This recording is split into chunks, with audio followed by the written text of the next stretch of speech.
Hello everybody, this is Mike with Accounting for Cycling.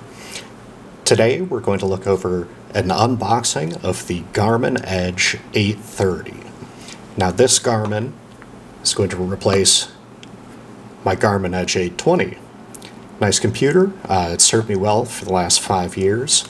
The only complaints I really had against it is the micro USB charging cable is underneath and gets blocked by any of the mounts you use it with. Also, these bottom buttons can be kind of tough to reach as they're kind of recessed down and below. But overall, it's a nice, clear, clean screen. It's just in the last 5 years, batteries started to go on it, and it's an older type of touchscreen. You have to kind of press into it. It's more pressure versus capacitive. So, from what I hear, the 830 has a nice upgrade off that. So, let's dig in. And I have already just taken it out to charge it. The charging port has actually moved to kind of the bottom front. So as you're riding in a mount, you can actually plug it in. So for really long rides, that's a nice feature to have. Screen appears to be a little bit bigger. Overall, size is a decent amount bigger. Thickness, very similar. Same Garmin quick mount on it. But the 830 has these charging port connectors on the bottom. So you can actually get the Garmin battery adapter and it will sit in the mount and you hook the battery on the bottom. Now I don't really plan on using that because I actually have the headlight, the UT800, which I've done a video on previously. So I actually have this connected in the mount underneath the Garmin. So it makes the battery pack a little bit harder to use. But let's power this on. Pull the screen protector off. Overall, just feel in my hand, and I don't have these on a scale or anything, they feel very similar in weight, even though the 830 is a pretty good amount bigger. So just to compare the screen, and we'll skip phone setup for now.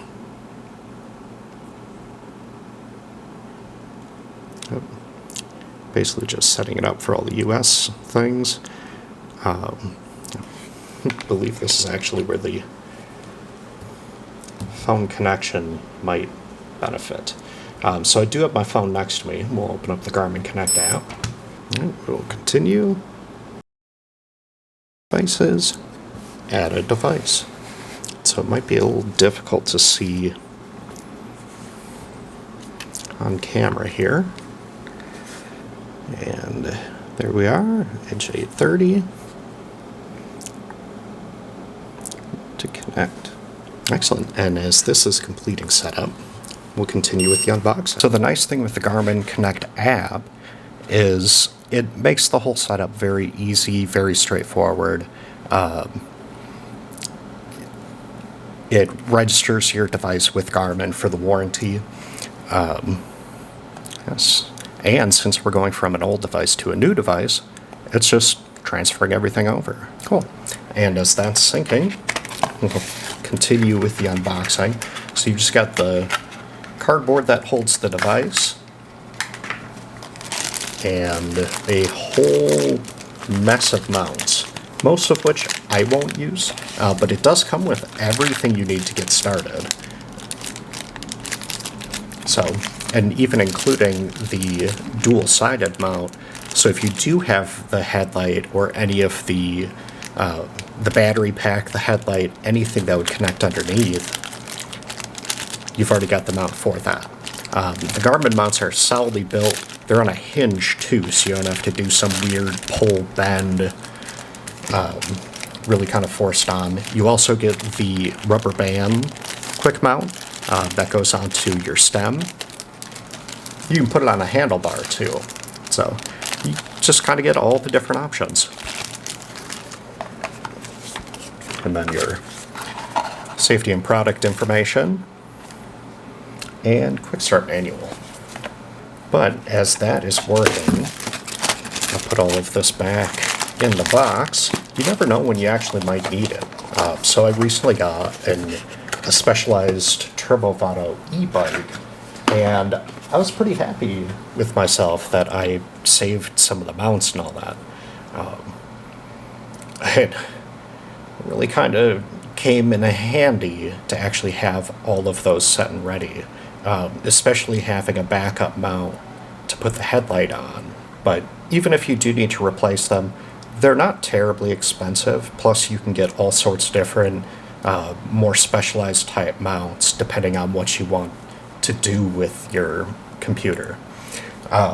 So on my road bike, I actually have an Aero stem-mounted mount. So you actually use an Allen key and a screw. You could use a GoPro screw as well on it, but it just kind of gives you a nice, clean, aerodynamic look. Keeps the computer mounted where you can see it. So this is already a nice upgrade here, that it actually shows you kind of where you are. So you can see the differences in the screens. The 820 uses a lot of I believe it's like a transflective screen, so not a lot of backlight, but it makes it very easy to read in the daytime. There, and I've got the backlight onto it now. So with the 820, it's kind of a little slower to respond. You can see as the colors change. The 830 go kind of opposite direction on the 820. So a little bit slower to respond. I've been using it for a while, so I kind of know the finesse type things for making sure that you can get a reading on the touchscreen. But there's a good one to. So with the 830, you can do a lot more things like you would normally do on your phone, just kind of a light swipe. With the 820, you almost have to press into it, and sometimes too it'll require a little heavier of a push, which I'm trying to get to show on camera, but still a great device. But yeah, sometimes you just want to treat yourself, so here it is. This will also work better too with my Rally RS200 power pedals. Be able to more quickly respond to those. I also have the TacX Neo 2 Smart Trainer, so if I do use my head unit for that, real nice quick response. I usually have that running through an ANT Plus connector on my computer. It's just easier, and I almost exclusively use it with Swift. So that it just makes sense to have it connected through there, not directly through the head unit. But sometimes it is nice to have, especially if you just want to do a quiet spin, control your training program through here. You can download to either of them different training profiles so that it'll automatically adjust resistance as you go and prompt you for what you need to do. As far as that goes, buttons are very similarly placed.